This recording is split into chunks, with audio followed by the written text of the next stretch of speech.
Arsis at y Gwartheg sydd Gwartheg 3ydd Llo wedi llwyddo 2 gwaith. Felly mae rhain yn wartheg profiadol wedi hen arfer mynd i'r parlwr godro a dwi'n cael cwmni Sonia Davies a Paul Williams o hyd.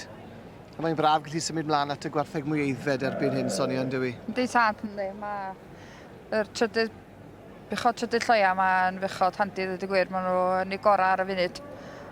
Mae'r fuwch gyntaf mae'n fuwch handi ofnadwy. Mae Hans Ken James hefyd yn yr ail safle.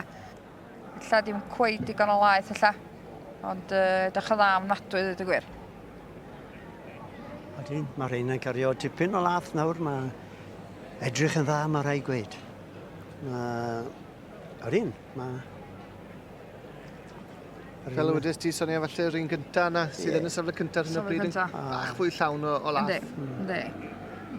Mae heffa'r Ken James yn ail a mae hwnna yn fuwch handi fyd. Corff da ni, top lane da ni hi.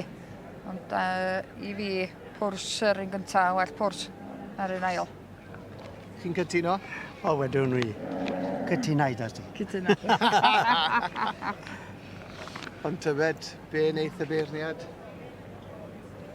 Be sydd yn cael dewis wrth gwrs? Odi wir. White Oaks Titan somehow too. Yw'r fuwch sydd yn y safle cyntaf, Manning a Murray. Ydych chi'n nabod y teulu? Dwi'n nabod nhw yn yr sioia, ond dim...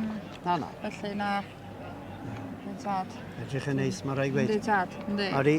A Richard Saxby yn beirniadu o ddyfnaint ac yn rhoi i'r resymau yn esbonio pam bod wedi gosod nhw yn y safleoedd maen nhw.